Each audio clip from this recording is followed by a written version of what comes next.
and welcome to another episode of the Complete Agent Podcast, where each week we get together to talk all things estate agency. As ever, I'm joined by my industry colleagues, Mr. James Kendall and Ian Storey. I have no idea why I'm laughing. We've just been talking nonsense before we came on, but I am laughing. But I'm joined by my industry colleagues, James Kendall and Ian Storey. Lads, how has your week been? It's actually the first time all three of us have been together on the podcast. It feels for a few weeks, actually. Yeah. Ratings were really down last week, but hopefully we're back to normal this week. So let's go to you, Mr. Ian Storey. How has your week been? Oh, thank you very much, David Warburton. Well, my week has been brilliant because my week started last week, really, since we've done the pod, with the TCA Mastermind in Milton Keynes, which feels very, very much down south. I was shaking as I left the borders of Cheshire, but I'm okay again now, lads. And just having to walk the streets of Milton Keynes. Yeah, which is like being in the USSR in the mid-70s. So One side is beautiful. True. To be fair, we did a run, didn't we, Dave, on the Friday morning into the park over to the lake, and that was really, really nice. Beautiful. Really beautiful. Beautiful language, Patrick. Beautiful. Phoenix Nights reference there for anyone who knows it. Yeah, week's been very good. Mastermind last week, which was brilliant. We had some great speakers, didn't we? And our great core of members there, which is just, we love doing that. And then good week in the biz, really. And because I've been on holiday, I'm not sure if I told you, but I've had a couple of holidays. I know, shock. So listings have been down a little bit because value were down. Anyway, we're back to it with a bang this week. So we picked up an absolute cracker last Friday at 1.5. Beautiful period house.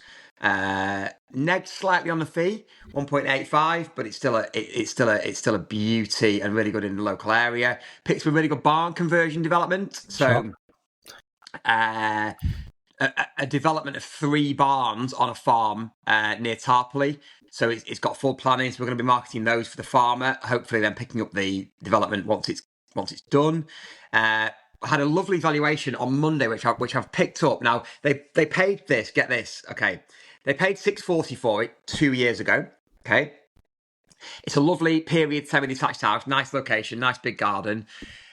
They've done a kitchen extension, but they've not really changed the kitchen. They've only added an island in and put an oak extension on, and the decor is loads better than it was. Okay, and they paid $640 for it. Guess what Savills valued it at? $8,459,000 died. I bet they've added 20%. So Savills valued it at $950, which is insane. And then another agent locally said 900. I mean, they're just completely wrong. It's absolute bonkers. It's maybe 800 on a good day, maybe a bit over. So I've agreed with the seller, and the seller understands that they were they'd overvalued it. So what I've agreed with the seller is we're going to do a 6-month marketing campaign without Rightmove. So we're going to do board, website, socials, pushing it out to buyers, get people in at something like 850, 900, see what the feedback is on price, and then and try and educate the seller. So that's a bit of an interesting one. Can I just ask you, sorry, quick on that? Yeah. The seller do they not want to go on Rightmove yet? The seller would go on Rightmove if I'd pushed them, but they want to test the higher price because of what Savills and the other agent have said. Yeah. And obviously I wouldn't have done that, but I would do it this way because I think they do understand that it has been overvalued by those agents, and they just need to get a couple of buyers through to tell them the same thing. So we did some external photographs on that this week. Then we picked up another good one this week, which is on with another agent. We've got a 75 grand price change. It's put on at 975. We've got it on an offer of a 900, which is a much better price. And they want to buy a house off us. They've already committed to that.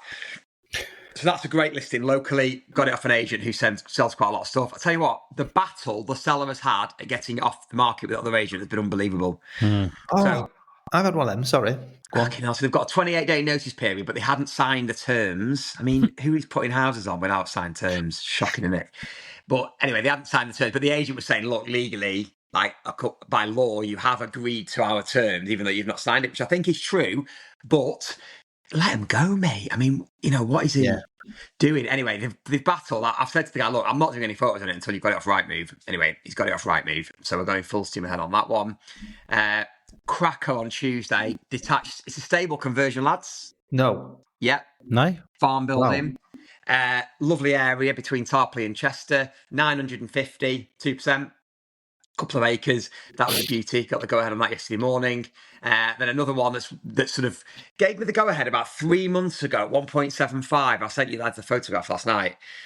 And then it gone quiet. Couldn't get hold of him. I thought, oh, it'll come on the market with Savills, tomorrow sort of thing. Anyway, I spoke to him yesterday and he's still going ahead. He's just been doing loads of decorating, but he paid our marketing fee yesterday.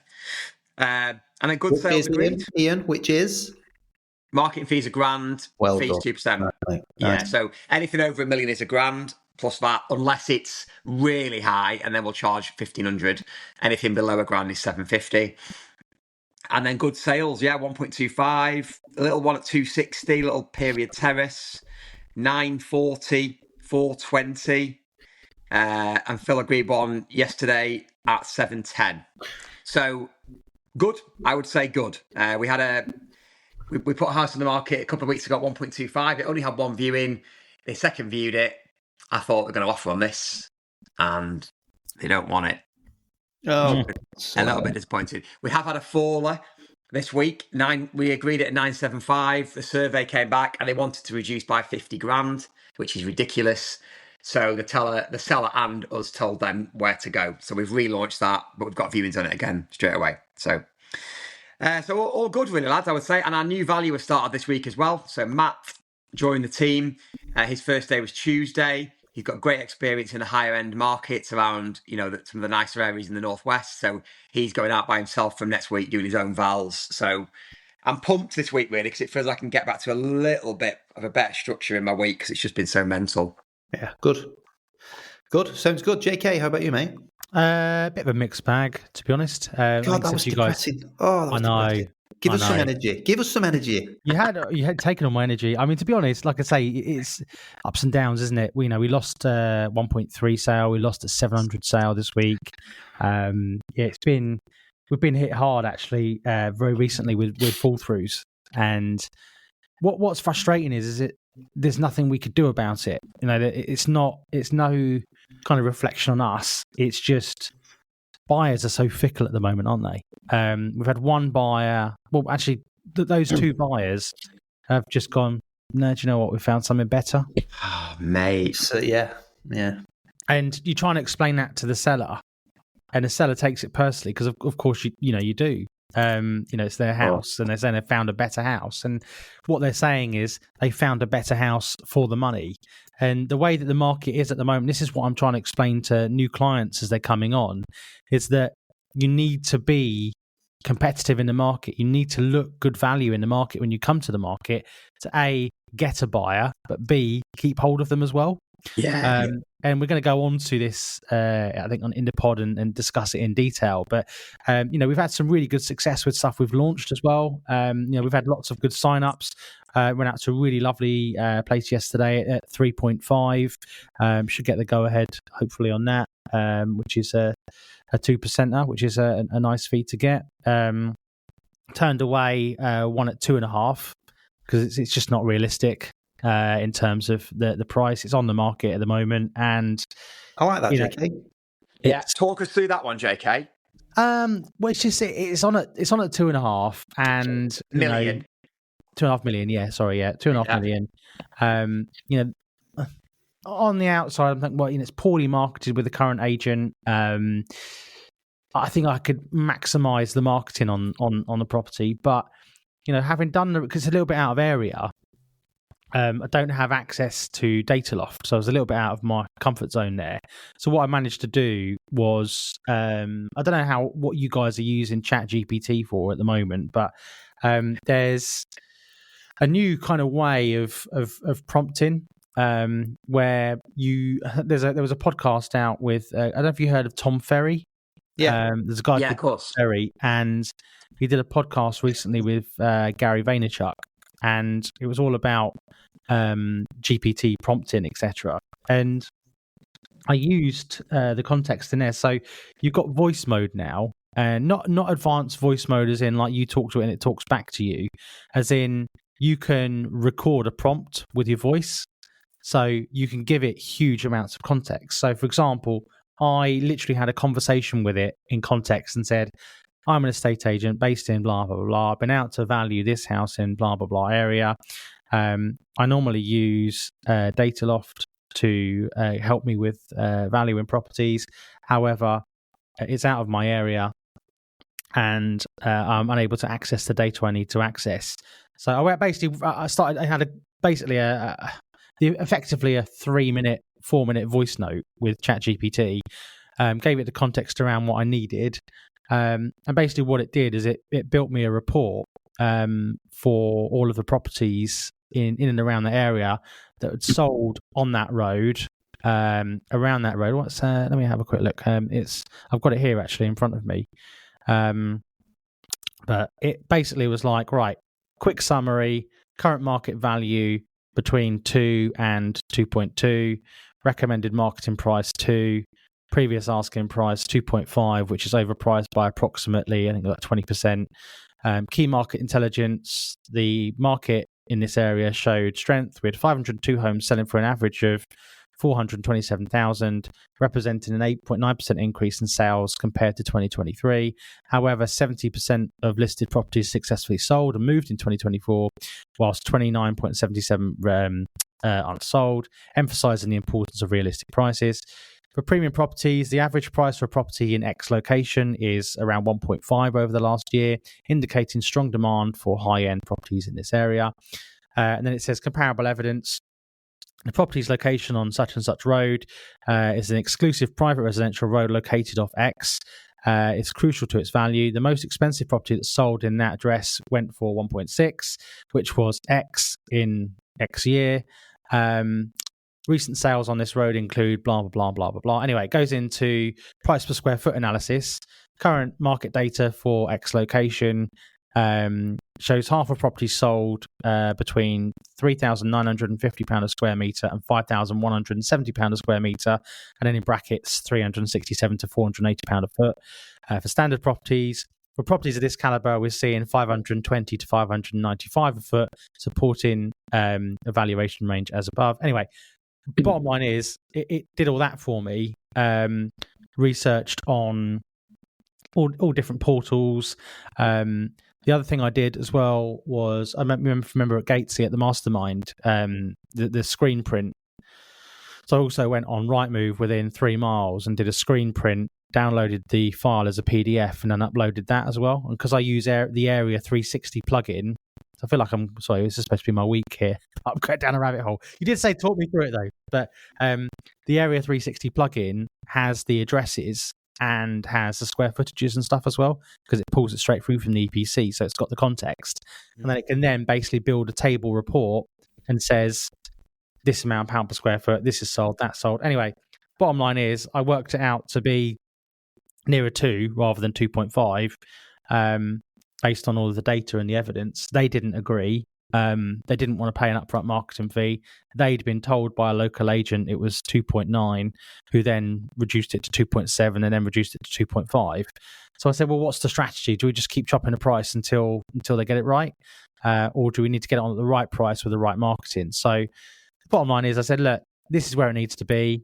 I don't need another overpriced listing on the books. I'd rather let somebody else get on with it. And I said, look, the bottom line is if you want to sell, this is where you need to be price wise, and we can maximize the price for you in the market. But we can't outperform the market. Unfortunately, the house isn't good enough either.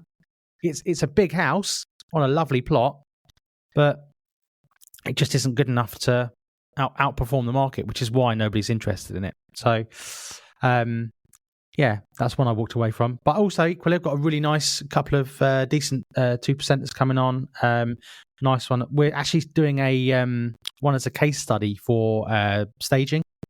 So I've got Jack to go around and take a load of photos before, like pro photos before. And obviously we've got the styling van and we've got loads of like props and stuff in the van, but we don't carry furniture. So what we've done is we've done a collaboration with a local staging company that's just started. And she is basically doing us a super deal for furniture that she's putting in. And I say we're not paying, the seller's paying, but she's doing us a cut price deal to use as a case study for her business as well. So Nice. it'll be great, great marketing material for us and our business. Obviously, great for hers as well. But that's a great house. Clients there have emigrated, so again, talk about going the extra mile. So having conversations with them at sort of 7:30, 8 o'clock at night, just keeping them up to date. And it's just the difference between what people often ask us. What do you say in the living room to get 2%? It's not what you say in the living room isn't. There's no magic formula where you go Expelliarmus and they go, oh, we'll pay 2%. Yeah, I think some people think there's like an 80s type sales script. Yeah, yeah. Some dialogues. Yeah. There's no script and dialogue. You've got to be worth 2%, and you've got to prove you're worth 2%. So, for example, in this scenario, before we'd even shown somebody round, I've gone out there and met the sellers and obviously gave them advice. Then obviously they've then gone abroad. I've then gone back to the house with a stager and gone, right, this is what we need, blah, blah, blah. I'm then meeting the stager again this Friday to start putting things in the house. So before we've even done, and then also I'm showing somebody round as well, off market, and we'll get onto this in the pod as well. But we've done so much before we've even officially put it online.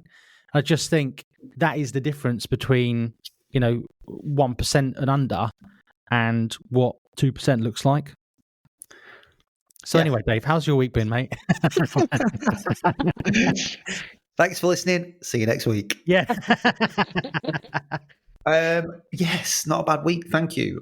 Good week. So sales have been good. We've agreed 5 this week.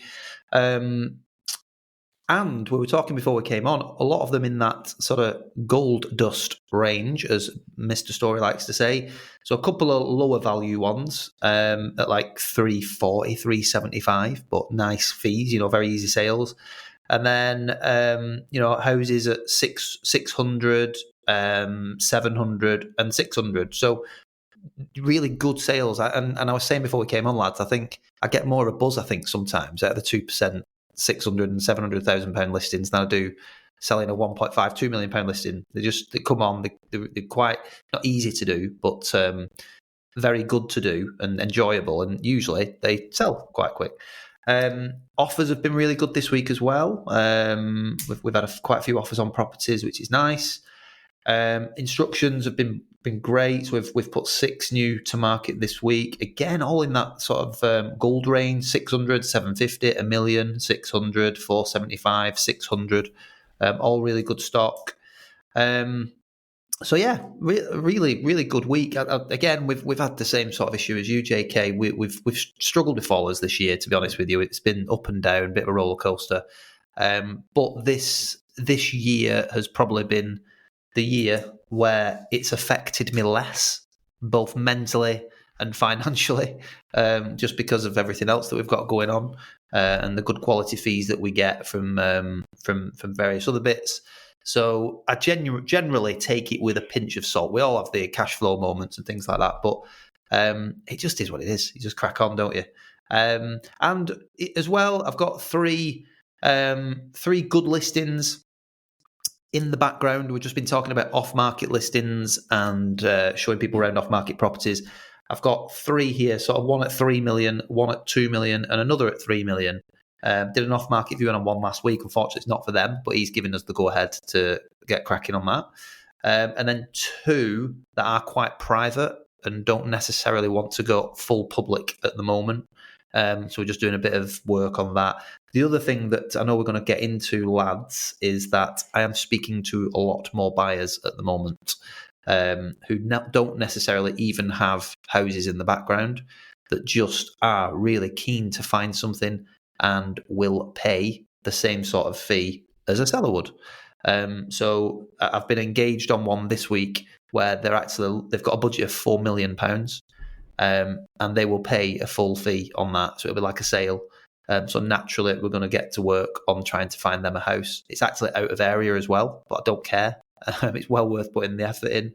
And the client is quite high profile and will be a really, really good contact if we can pull it off. They're already quite pleased that we're offering this type of service that they've never been offered anywhere else.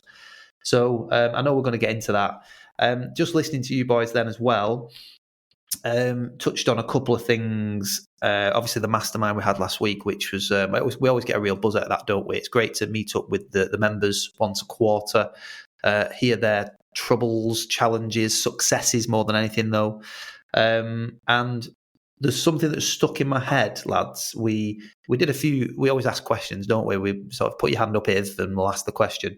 There's one thing that really stood out for me, and I was sort of proud of the room, if you like, and it was put your hand up if you are not charging upfront fees. And I think only 2 members put their hand up last week, and I was really made up there because I know it's been a challenge for a lot of people. There's a mental block that they don't feel they can ask for it because their competitors don't ask for it. But it's quite clear now that a lot of people are getting themselves into a position where, as you said, JK, that they're worth the money, they're worth the 2%, they're worth the upfront fee, and they believe in what they're doing because they've got this consistent approach to every single house that they do, and they've got a consistent approach to lead generation. They're becoming the go-to agents for that particular space that they're in, and to just get, I mean, some of the upfront fees that we were talking about as well, some of them were really, really impressive. Really impressive. And I love the fact that people are doing that now. And I think, you know, the thing with upfront fees, obviously we've talked about how it can improve your cash flow, if nothing else. But I think it's absolutely justified for the work that you put in. I had a bit of back and forth with one client that's on the market with us now. He was he almost said, he said to me, "Is this fee refundable, or can't we just get he basically said, "I'll just get a photographer and take all the photos myself. I think we can do it cheaper," kind of thing at first. And I said, "You've not got an idea that what goes on the day." And I'd explained, "No, that's not how it works, blah, blah." So he said, "Right, fine, no problem." And then when we turned up and 5 people are at his house and we're all there for 5 hours working, at the end he said, "Right, I totally get it. I totally get it now. Totally get it. It's not just about taking a few photographs." And obviously really bought into it and appreciated it. And he actually commented on it again when I was at a viewing there the other day. And he's recommended us on that basis. He just said, "I didn't realise how much detail and attention to detail you put into doing this." So it's nice feedback. So it's absolutely justifiable. And just another experience I've had this week, lads. I did a challenging, shall we say, seller review last week, just before Mastermind. And it was challenging because it's been on the market for a few months. They're a little bit deflated. They do want to move. And to be quite honest, the numbers that we went on the market at were quite realistic at that time. But as we always say, land registry is a little bit behind. You've got to look at the real-time data, and you've now got the benefit of experience once you've been on the market for a while. You've just got to adapt to the market conditions that you're in. And they were really receptive to everything we were saying. They were just deflated. And one of the things that I also said was, you know, you've said it quite a few times, Ian, but patience sometimes at the higher end of the market is absolutely key. And as is often the case, we had this very detailed seller review. I went away to Mastermind for a couple of days, came back in on the Monday, and there's a viewing booked in for it. So I said, "I'm going to do that viewing. I want to go and do it." And I went and did the viewing at the house yesterday, and really, really lovely family. They're very interested in the house. And he said to me, "I've had my eye on this property for months. It's just that I didn't want to do anything because my house wasn't on the market. He's out of area. I love the look of this house, and I've had my eye on it for months. And I'm so glad it's still available." And when I fed that back to the owner, his eyes lit up a little bit. It was like, right, yeah, I get it now. So they're not always there straight away. I mean, we know that price is going to be a key driver: presentation, promotion, price. And they're getting all of that. And it clearly is just that pricing issue. But equally, sometimes there is somebody out there waiting.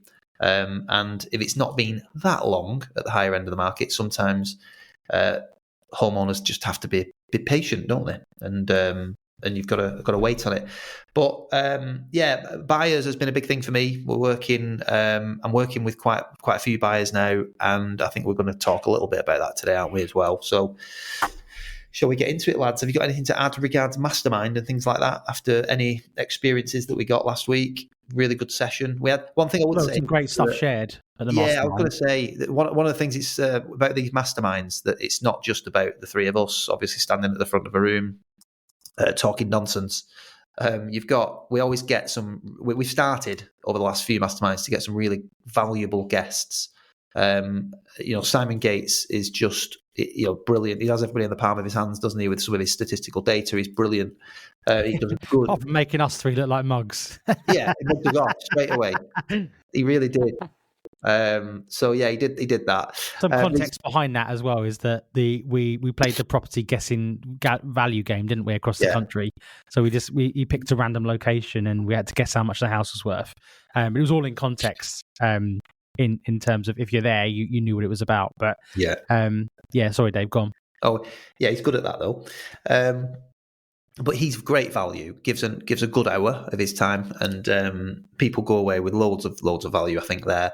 Obviously, we've got Michelle, who is a business coach, and she was absolutely fantastic. And we had Jeff as well. What's Jeff's surname? Hill. Jeff Hill's brilliant. Honestly, I could have listened to him all day. He could have talked all day as well. Yeah.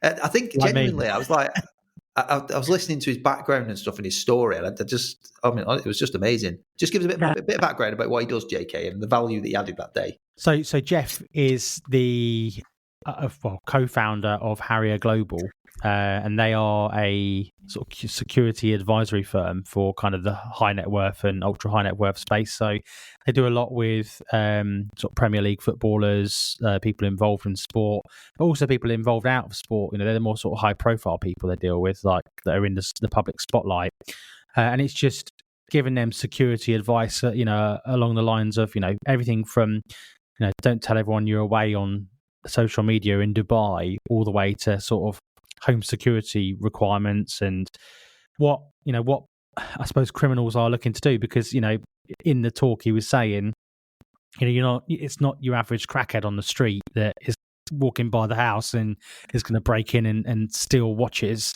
It's far more sophisticated. They are professionals. They are could be ex-military. I mean, it could be anything. That's kind of grade. It was almost like, I think Storey said it was like Gangs of London. It's proper. And it really is. Really proper organised crime. And like you said, it's not just going to be some crackhead off the street who's going to be breaking into your £1 million, £2 million home trying to steal what he can, because it does need to be more organised than that. And what he made me realise as well, apart from having an unbelievable background and the stuff that they had to do, is that people, they're not. It's not done off a whim. It's completely organised, and these footballers or high-profile people, they know the movements, and they watch, and they're calculated. But he was saying when it starts with teams. They come off. For example, they'll employ people from another country. They'll fly into an airport, hire a car at the airport, do a recce round the estate, go and look at all the addresses, take all the data, and then give the data back to the people that are actually going to do the job. Then they'll send in a special, like if you imagine like a SWAT team, a criminal SWAT team, they'll send them in. There's things I don't think he did go into, but they're so sophisticated now where they can take like a photo of your lock of your front door from a distance with a special camera, and then they can then print a key off. So they identify all of the houses, and they know how to go in, over, open the front door, and they're in and out. And the other thing as well is that, for example, they may look online at old listings, look at the floor plan and go, right, well, there's a window there. We can come through that window, smash through there, or we come through this door. The valuables are likely to be held here. It's a real slick operation. And I think the whole reason behind it is because, when you're dealing with the premium end of the market, you're not just an estate agent. If you want to be a 2% agent, you need to be a trusted advisor. So when you're showing somebody around, we've all dealt with various sports professionals in the Premier League and famous people in this space of the market, and people that are in the spotlight. And it's been able to, they are just normal people that are in the spotlight like you and I, and they may not be alert to the dangers of what could happen. And it's just being able to be that trusted advisor and put them in front of the right people, because A, it's part of you being a 2% agent, but B, if you really look after that person and you put them in front of the right people, who else are they going to tell? And then who else are you going to be able to advise and help? So, you've got to position yourself at the top of your game and be that expert and trusted advisor. Then we had Michelle as well, didn't we? Doing another mindset session. Yeah, I mean, just going back, it's you've just said there. It's about being a trusted advisor, JK, and I've learned that over the last sort of 18 months. You're not just there to sell the house. They want the whole package, don't they? Yeah. And he told a great story as well. I mean, I won't go into the story, but the crux of it were somebody thought they were all right because they had a Ring doorbell system. Yeah. And he was laughing. And some people will think that is okay because they think that it's recording. But he showed us a picture, I think, of something, and the resolution was horrendous and all that sort of stuff. But the thought that they go into was mind-boggling for me. The stuff that they went into and that his company takes care of, and it just makes you think. These are not. It's not a case of you have to be dealing with Premier League footballers. It doesn't even have to be super wealthy individuals. It's somebody who values their security. It might just be a really, like Ian, where we are, that some of the areas in South Manchester and places like that, they're quite well known for some of the bigger houses just getting constantly ransacked and robbed. There's people always looking out, so they don't need to be ultra wealthy people to have these systems, etc., in place. I know that's what he targets, wealthier people. But I think everybody went away last week with a really great contact there and a bit more perspective that they can use in their day-to-day job. It was like, again, when we had the guy, can't remember his name now, it escapes me, but who did the septic tank talk on the pod. I was really skeptical going into that. I thought, this is going to be a great topic. And it was one of my favourite podcasts. Because literally the week after, I was at a farm, and I was able to talk a bit more articulately and understand the differences between the different types that you have and actually what your insurance is like and what needs to be done and what it actually means. And I just felt the same with Jeff last week. He's got a brilliant, interesting background, but it all came back to how it sort of it can help within your day-to-day running of the job. So yeah, I thought it was really valuable, and it's just something obviously that we've added into it, isn't it? Just having some important guests and that can really help you get a different perspective on things. One of the things that's going to save your estate agency in the next 90 days is going to be how well you deal with sellers and how well you deal with buyers. And I think a lot of the industry has come way too reliant on Rightmove and other sources and waiting for people to inquire about houses. The salesmanship almost feels like it's been lost in a lot of places. And Gatesy said to me at the mastermind, I think he may have said it in front of the room as well, he'd been working with an agent very, very recently where they've been selling 20% of what they were listing before it had even gone into photography, just to their own database. So it's about working your own database, figuring out who's going to buy a house, and grabbing hold of them with both hands.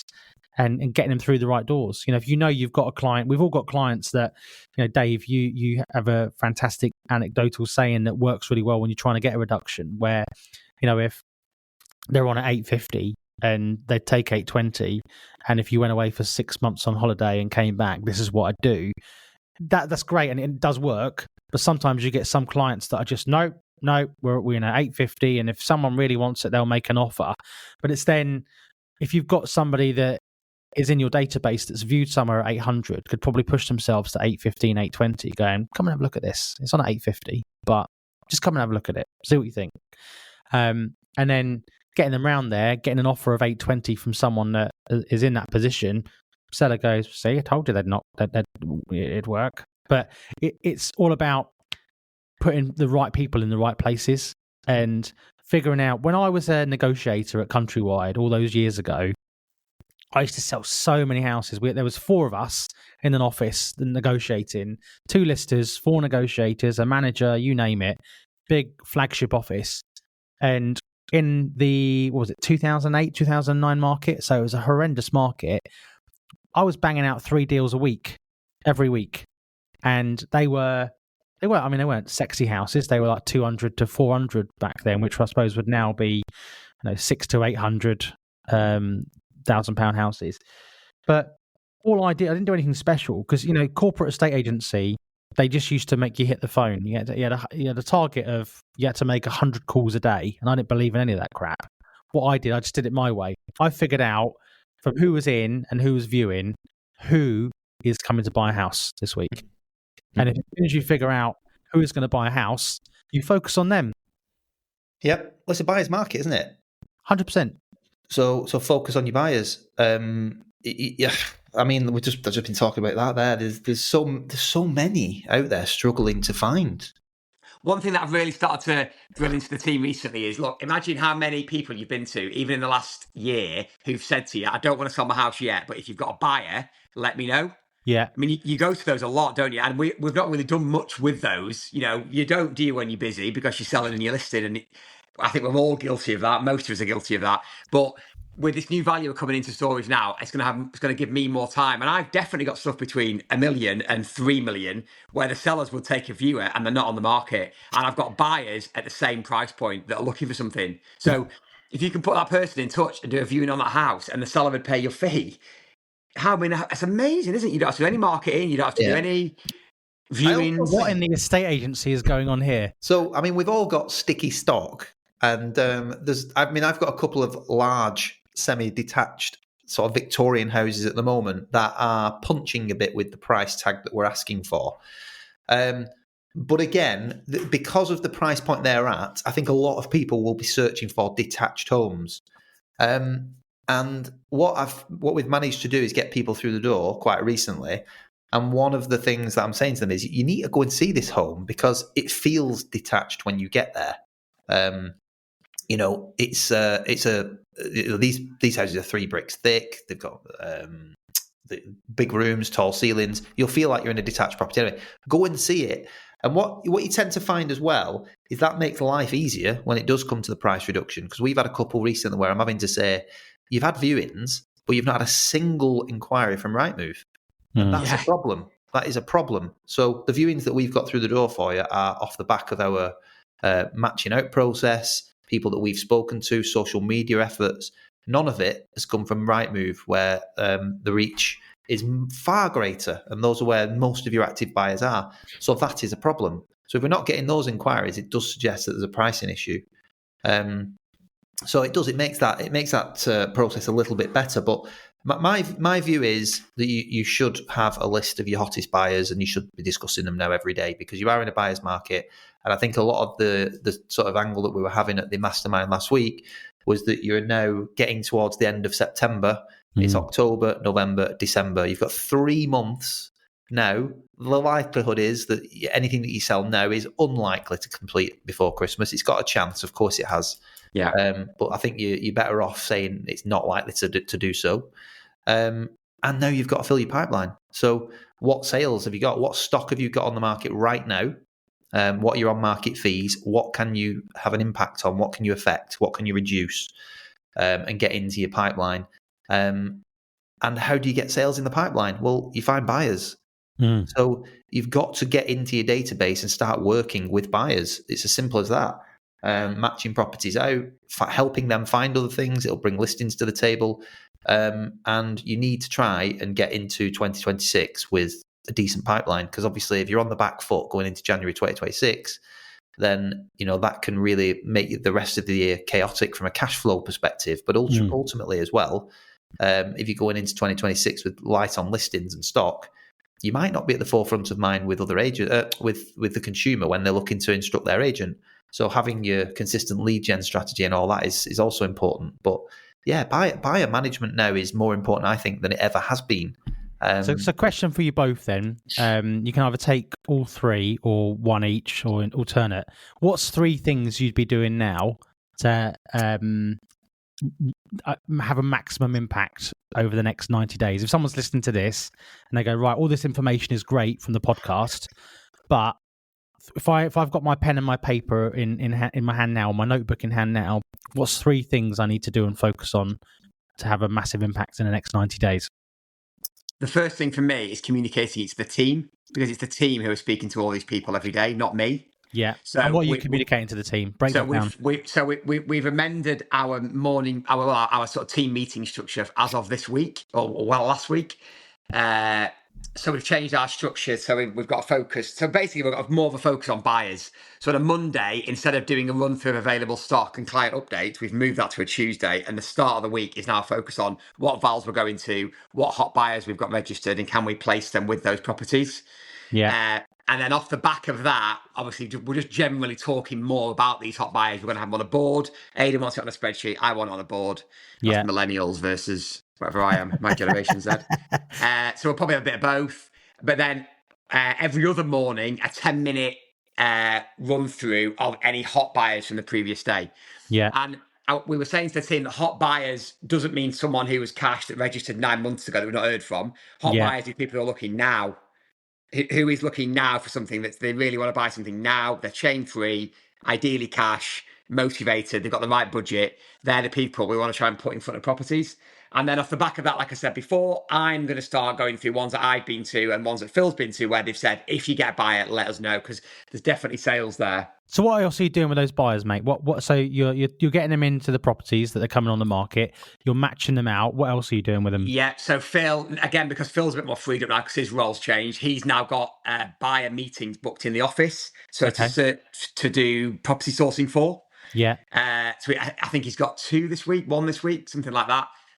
So there'll be more of that going forward because, I know that we all shared our buyer letter with the members, didn't we? But that buyer letter that we did earlier in the year, God, it went down so well. I think I got 5 vals off it. Yeah.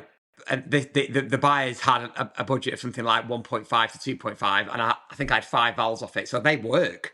So I've also said this week to 2 clients, I've got 2 clients in particular, one who we've just completed on their sale of their house at 2.2. They can't find anywhere. They've got an amazing budget and they can't find anywhere. And I've got another client that's got a similar budget whose house we've just agreed a sale on. They can't find anywhere either. So I'm speaking to them as well about doing property sourcing for them and sending out letters because it works. And another thing you can do as well, just on buyers and buyer sourcing, a lot of people looking for quick wins here.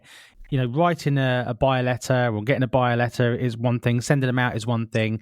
But also, one thing I've had great success with is on LinkedIn and on stories, on your Instagram and Facebook stories. Okay. Just doing a little thing on the Instagram stories saying, chain-free cash buyer, budget from 2.5 to 3.5, looking in X area, DM for more information. Because you don't get so many people. And the other thing, that little tip for that is if you tag in the location. So for example, for you, Ian, it might be Davenham or Tarpley or whatever. You tag that location in the Instagram story, take it off the screen. And anyone that's just searching in that area, it will come up on their story as well. Sometimes as a random story organically. So it's another way of bringing more people into your sphere. Okay. But then also, you could do a Facebook post, but I've done this a few times. So if you go on our Facebook, you'll probably see, if you scroll down, you can either do a video. So we've done a video before where we've talked about, we've got a client that we've just sold for, looking to move into this area. They're ready to go. They're looking for this, and then sharing it into all the local Facebook groups. We've had quite a bit off that. It's just a social buyer letter, really. And then another one of, really basic Facebook post of just an image to get attention, to say client search, and then a brief bit about it. Can you help Tom and Gemma that are looking to move into this area, looking for X, Y, and Z? Contact me if you've got more information. Again, share it into all the local groups. Don't expect to get the vanity metrics up on those. You're not going to get tens and thousands of likes and get famous on Instagram overnight. But what you will get, and you do need a call to action on there. Put your mobile number on there, put your email on there, put a call to action to direct message on there, and you'll find that you'll pick up random WhatsApps and direct messages from people saying, this buyer you've got, would they look at X, Y, Z? Or you may even get other people that go, I saw your post, we're looking for something, could you find something for us? And it's just about putting yourself out there in the universe. I get so much of this of LinkedIn. If you're in the sort of premium end of the market, people, I've been recommending the house I went to the other day, the £3.5 million house I've been recommended to, because I put posts up on LinkedIn and I help people buy and sell houses on LinkedIn. Mm-hmm. People know I'm the go-to guy in the upper end space. So I just get recommended. I've helped this buyer, I've helped that buyer, I've sold this off market, I've sold that off market. Tell people what you do and show up consistently in the right places. Sorry, I just wanted to, if anyone's listening to this, I'm keen to pack the value in and unpack everything that we're going through on things that we do, that people can see but maybe not be obvious. Dave, go on, jump in.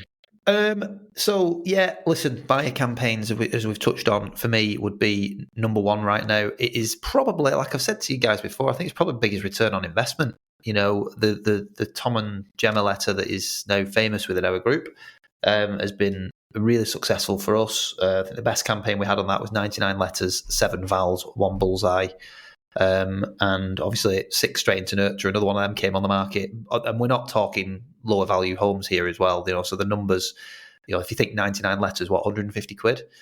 And then seven valuations off the back of it, one bullseye, and then an instruction. We're talking tens of thousands of pounds off the back of £150 investment. So if you get into your buyer mindset now and start working with them and help them find things, it will generate you not only sales, but it'll generate you instructions and referrals because you'll have done such a great job. So that is one thing, JK, that I think I would definitely put at the forefront of my mind. 2 would just be, in general, I would be thinking about my lead generation strategy. What is it, and is it good? Is it bringing enough valuations to the table? Are you doing it consistently? Or are you a bit ad hoc? Are you jumping on social media and doing a blog and then not doing one for 3 months? Are you doing Facebook Lives regularly at your listings? Are you doing Facebook Reels, Instagram Reels? Are you sending great direct mail regularly on market properties? I mean, the last on market letter that we sent went out to 400 houses. When was the last time that happened? There's so much low hanging fruit. Are you knocking on doors? There's so much you can be doing right now. You just need to have a clear lead gen strategy. And if you don't, and it's too ad hoc, you really need to take a step back and think about what you can actually affect. What's one thing that you can get really good at? And ours is obviously consistency with direct mail. So we do direct mail quarterly, on market letters 6 weekly, and we work with buyers. That's our direct mail strategy. And it's something that we can do, and the team have all bought into and do consistently well. On top of that, our social media strategy is the same for every property launch. We put blogs out there. We consistently post every single day, and that brings a steady stream of leads as well. So I feel like we've got our lead generation strategy great. It brings in enough valuations, but there is so much low-hanging fruit at the moment. And I think people, if they are struggling for leads, they just need to get out there and go and get it, because there's loads of it. Yeah. And then finally, obviously, salary reductions. I mean, it seems like an obvious thing to say, but there's 2 parts to this. I think you need to get aggressive. JK, you've said it a couple of times on the pod, and I completely agree with you. Whatever you think it is, drop it down to the price band below and get really good at offers over. Because, again, I've said this a few times, but this market to me has a recession type feel. It's not a recession, I get it, but it's behaving that way. Buyers are behaving that way. And you need to get good at offers over and getting things what is perceived to be below market value, and be completely transparent with your owner. I had a difficult conversation with someone who's really struggling financially, and she's under a lot of pressure from people chasing her. And last night, a bit like you talked about, JK, becoming more of a trusted advisor rather than an estate agent trying to earn a sale, we went through what she owes. What do I owe out here, and who to, and what does this mean to you if you do not get this sold in the next 3 months? And actually, when it came down to it, her mental well-being was much more important than the number that she receives on this house. And what we established was she could potentially sell this beautiful home for £200,000 less and get her life back. So naturally, the conversation gravitated towards a very competitive price to try and create some competition and get this thing sold and relieve some of the pressure by the time she gets to Christmas, and hopefully she can go and enjoy Christmas. So having these sensible and serious conversations with people about where the market's at, getting good at bringing properties prices in line with what we think they might be, and maybe a little bit below, as you said, JK. And just a slight deviation from that, another couple of conversations I've had with certain homes, particularly on the high value, is have a break. We've I spoke to one. They're on at 1.75 million. They only had a couple of viewings. It's a very niche property in a niche area, we've talked about potentially them having a break and coming back to the market in springtime for them. They're not in any mad rush. They don't really want to do anything with the price right now. Well, it's a liability sat on my books. We still have to treat it the same as everybody else and update them regularly and keep in touch, etc. So let's have a serious chat about your chances of selling in spring. We don't know where the market's going. We might need to still launch again with a new price point, or even in the new year. So do you have a break now? Because it needs 14 weeks off Rightmove. And if you think you've got October, November, all of December, you could be relaunching a spectacular property. Second week in January, everybody's forgotten about it, and you look fantastic because you've just launched a really beautiful house right at the start of the year. And guess what? Loads of sellers are looking to move in January, new year, new start. So that's another thing that can really help you as well. So I think for me, buyer campaigns, 100%. I think they need to be top of agenda right now. Have your lead generation strategy absolutely nailed, because this is all about 2026 as well as finishing the year strong. And yeah, get real with your sellers and have some really uncomfortable conversations with them, and be honest, because properties are a liability until they are sold. And the reality is, it is difficult out there at the moment. You know, everyone can sit there and paint a rosy picture about how busy they are. You know, and we are busy. Don't get me wrong, but it's not easy busy. You know, we're not literally just putting houses on and people are calling up. But you know, you're having to hustle and work hard. So if you're listening to this and you are feeling a little bit overwhelmed at the moment with houses falling through and things maybe not going their way, and you know your pipeline's going down and your bank balance is going down, you need to take action now. Rip the band-aid off now. You know, get serious about being an estate agent, and you need to be an estate agent. It's not just about being a marketeer and just listing houses. You need to really get down to it. You know, work at the coalface if you have to, and you know, get some deals done. You know, be an estate agent, because that will make the difference between what happens now and what happens early next year. And really get good at being an agent. And you know, if anybody is feeling like that and wants to reach out, by all means, drop us a direct message, or drop us a message through the website.